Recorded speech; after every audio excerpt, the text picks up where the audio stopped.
So mapapansin nyo mga boss, napagana na natin to. May isa pa akong problema, mahina yung isang channel o hindi pantay. Yan o.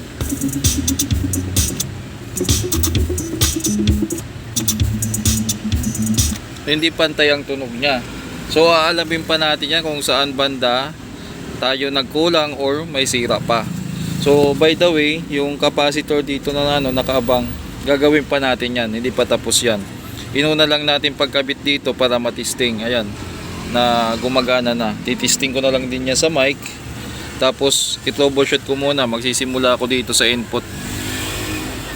So natapos ko na to, kumbaga pantay na, volume pala, may defect yung volume. Okay, so maglalagay na lang tayo dyan ng dalawa pang capacitor, kay kasama yan sa kasi sabi ng may-ari nung in-order to, kapareho nung ginawa ko doon sa nauna. Actually yung nauna andito pa, pero malapit na ako, kumbaga nabayaran na yun ni kuya, konti na lang yung balance niya dyan, hindi lang mapuntahan dito kasi busy. So ito malamang pag natapos to ipapakuha agad to. So gagawa pa ako dito ng board.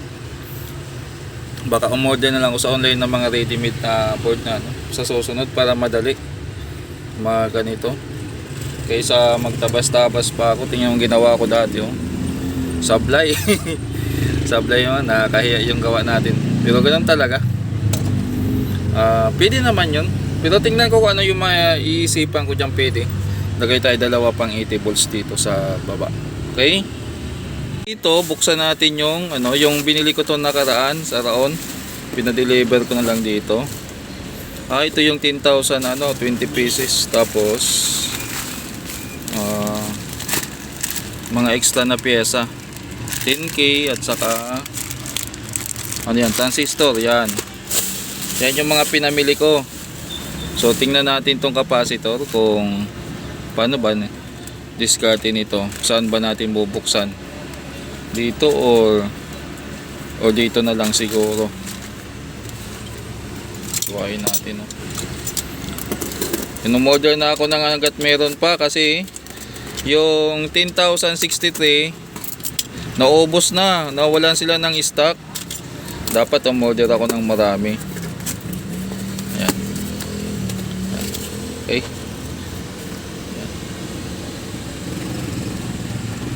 80 volts. Pwede rin kayo mga boss, kahit sa online na lang kayo order nito kung malayo kayo. Kunti lang naman ang patong dyan kumbaga parang kunti lang ata ang diferensya. Chinik ko sa online, doon sa kinukuhanan ko lamang lang ng, kumbaga mas mura lang ng 10 or 20 pesos. Double check ko na lang yung price. Kung nasa malayo kayo, ilagay ko lang dyan sa sa online na lang kayo bumili kung sakali. O kung nasa Metro Manila kayo, kaya mga technician kayo, alam nyo na kung saan ako bumili nito mga boss. Sa mga legit na technician, alam nila kung saan kumukuha ng ganitong capacitor. Tapos ko na rin to mga boss, yung ginagawa nating amplifier. Yan, makala tayo dyan. So bukas na yung final testing yan kasi gabi na. So katulad nung unang ginawa natin na upgrade nitong January, ganun din ginaya natin. Capacitor dalawa, heatsink, blower, power transistor nga pala, may dumating dyan na Kevlar. Ayan, Kevlar. Tapos may speaker, ito bayad na, hindi pa nagagawa. Yan yung mga dumating dito. So ngayong gabi ay dito magtatapos yung daily vlog natin. Bukas naman, anong gagawin natin bukas? Ito siguro muna kasi nauna to, tapos sunod na natin tong dalawa. Okay, welcome back sa Basic Bob Daily Vlog. So yung dalawang set ng amplifier, bali hindi ako nakatiis, nilinis ko pa rin mga boss. Ayan, papalitan lang naman to ng ng potentiometer. Tapos may patugtog tayo, baka makapiright. Off ko muna. Yan, so potentiometer lang to, nilinis ko na lang din pati dito sa loob. Papalit ng tapos yung susunod yung 633. So tapusin ko to ngayon para makuha din ng customer. Sama ng 633, okay na. Ang sira nito, nagpalit tayo ng itong last na pinalitan natin kasi naglulus na, hindi na maganda yung pag nilalaro mo pa yung Tapos yung IC, yan, mga potentiometer. Yan, dito sa concert. Kabila. Selector, bago na rin. Sunod naman itong kasama ng mga pihitan lang dito. Kasi pag pinihit mo, hindi na gaanong tumutunog na maayos. Napag-usapan na rin namin ng may-ari yan. Yun lang, tapos binugahan ko lang ng hangin, tapos kunting punas na lang siguro sa mga yan. Yun lang, pihitan lang ditong para tumutunog naman to. Wala nga lang tong relay kasi tingnan nyo, naka-fuse no. Yan. Ano bang year to? Meron bang 2001 pa 2001 pa. Madalang na yung may amplifier ngayon na ganito. Dito, ito yung mga pinalitan. Tapos ito mga potentiometer. Bago na lahat yan.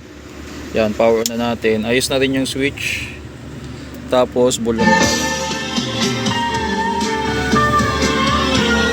So, lipat natin sa kabila. Yan.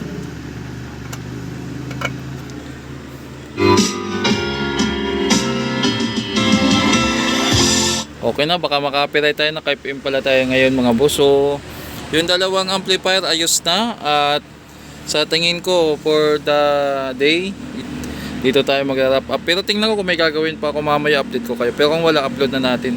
Pa naman, pwede pa siguro to. Subukan natin gawin to mga boss.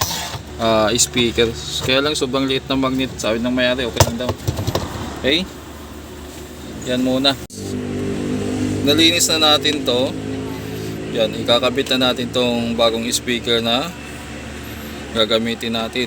Yung kun ba? Tapos yung dust cap, depende niyan mamaya kung madumi na rin tong Subukan natin kung may balik pa natin to. Pero kung hindi na, lagay tayo ng panibagong dust cap. O meron pa naman ako dito mga extra.